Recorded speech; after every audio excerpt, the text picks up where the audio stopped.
If you target the challenges at black districts like Jacksonville, you're breaking federal law. You cannot target districts with respect to challenging voters if race is a consideration. Doesn't even have to be the major factor. You cannot target on the basis of race. Thanks. Back in Tampa, Willie Steen finally gets to vote. But this happy ending was thanks only to Newsnight. The day before, he was still listed as a criminal felon.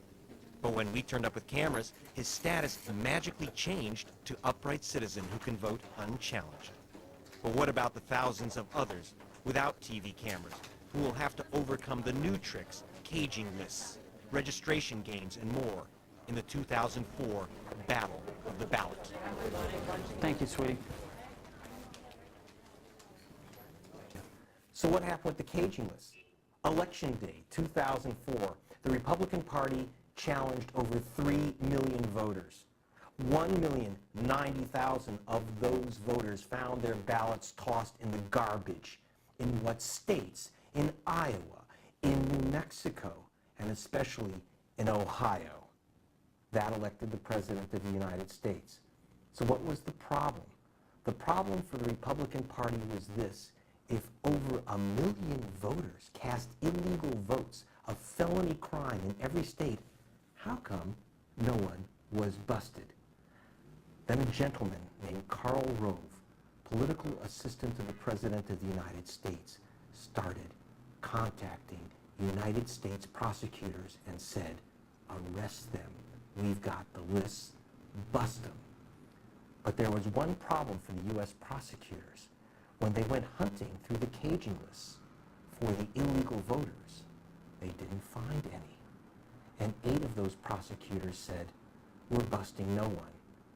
So what happened to these few good men, these U.S. prosecutors who wouldn't bust innocent voters? Every one of them was busted. Everyone was fired. In the 1992 film, A Few Good Men, Tom Cruise portrays a young military prosecutor fighting for the truth. It was based on the real-life story of Captain David Iglesias. I want the truth! You can't handle the truth! Greg Palast. Greg, hi, David Iglesias. Hey, how are you, Captain? Hey, I'm doing just fine, thank you. So can you handle the truth or not? Absolutely. George Bush named him a U.S. federal prosecutor. They wanted a political operative who happened to be a U.S. attorney, and when they got somebody who actually took his oath to the Constitution seriously, they were appalled, and they wanted me out of there. The 2 strikes against me was I was not political. I didn't help them out on their bogus voter fraud prosecutions. Last December, they fired the captain and 7 others. Iglesias charges that he was fired after a meeting here between the president and his chief political operative, Karl Rove, because, Iglesias says, he refused to attack Democrats. What we know is that the Republicans successfully challenged the right of over 1 million citizens to vote in the last election. The Republicans used a system called caging voters, a scheme exposed 2 years ago by Newsnight. We revealed then that the scheme was run by a man named Tim Griffin. When Bush's Attorney General, Alberto Gonzales, sacked Captain Iglesias and 7 others, he replaced them with Tim Griffin, the caging man, and Griffin's allies. But when called before Congress, Gonzales couldn't remember what he did in December. I don't recall everyone who was there. I do not recall exactly when the decision. I don't recall, but I do not recall knowing in my mind. I have no recollection about that, but I presume that that is true. He lost his memory. Now he could lose his job.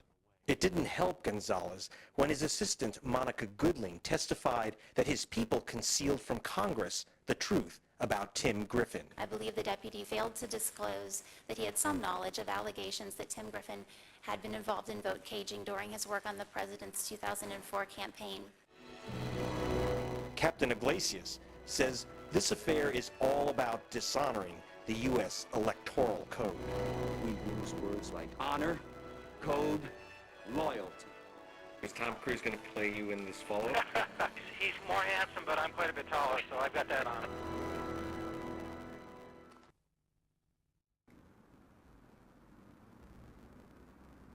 After Karl Rove had Alberto Gonzales and the president fire David Iglesias, he went back to active service in the Navy. In New York, I caught up with the captain.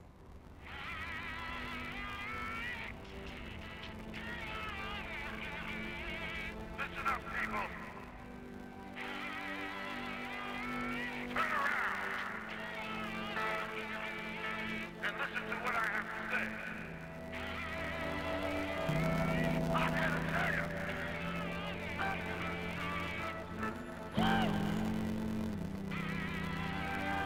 This whole world is in a hell of a fix. I say it. Your father entered the country right there at Ellis Island, right? Right. Yeah, 1936. He was a 13-year-old kid. Yes. You know, this country stands for lots of good things, and I've experienced lots of good things. But what I've experienced in the past 6 months is the ugly side of the American dream. And I am hopeful that I get back to the American dream and get out of the American nightmare. Well, that's the other thing is that, you know, you're a pretty good Republican. You were the shining boy of the Republican Party of New Mexico. Right. Do you feel a bit odd that they picked you out for this treatment? Yes. Yes. And they misjudged my character. I mean, they really thought I was just going to roll over and give them what they wanted, and then when I didn't, that I'd go away quietly. But I just couldn't do that, Greg. You know, U.S. attorneys and the Justice Department in general have a history of not taking into consideration partisan politics. That should not be a factor. What's a factor is the evidence. What does the evidence show? And what they tried to do is just wrong and illegal and unethical, and I'm glad that the Senate and the House are looking into this. You know, there are 5 separate investigations going on right now. Well, let me ask you, so was there political influence in your firing? They say it wasn't. They say that you were lazy, you didn't show up for work, you didn't bring cases against there were obvious cases of voter fraud? Right. Now, this voter fraud thing is the boogeyman. It was designed to scare up, to rile the base up. I looked into it, and I set up a task force, which you're aware of. We didn't find the evidence. I mean, we have to have proof beyond a reasonable doubt. We didn't have it. They gave you 150 cases of voter fraud, and you didn't bring a single indictment. And they said that just meant you weren't doing your job. Is that what was going on? Well, that's what they would say without having looked at the evidence. I actually looked at the FBI reports, and I can't imagine somebody making that judgment without looking at the cold, hard evidence. 150 cases of voter fraud. Were there indictable fraudulent voters? They allege 150 cases. There are 150 reported cases, allegations, but prosecutors go beyond the allegations. They have to look to what can you prove in court. I couldn't prove the cases. So what now for David Iglesias? Well, I'm trying to get full vindication. I'm about 95% there. I'm going to spend the next year or so trying to get that rest of the 5%. Have you talked to John Ashcroft about this? No, but I'm thinking about doing that because I actually think that history's going to be kind to Ashcroft, a lot kinder than it's going to be to Gonzalez. You know, he at least had the guts to tell the president that the warrantless eavesdropping program was unconstitutional. You know, are you still a Republican? Yes, but I'm a disillusioned and disaffected and angry Republican. I haven't left the party, but right now the party leadership has left me, to paraphrase Ronald Reagan. I mean, looking back, I feel like I was set up. That they really thought, you know, I would go forward with some, you know, half-baked prosecutions and hope for a guilty plea. Well, that's not what a legitimate federal prosecutor does. Well, through using something called caging lists, they came up with lists of voters who were registered at false addresses. Did you have cases of voters listed at false addresses? Let's see. Did I have cases? There were allegations of that. There are allegations of underage voters. We had a 13-year-old and a 15-year-old who were registered to vote. We looked into that. But again, the burden that I had to prove was that the person who registered them falsely did so with the intent to affect the outcome of the election. And her intention was to make extra money because she got money for every person she signed up. Now, was Karl Rove involved in your firing? I'm sure he was. I know there were complaints made to Karl Rove by Pete Domenici.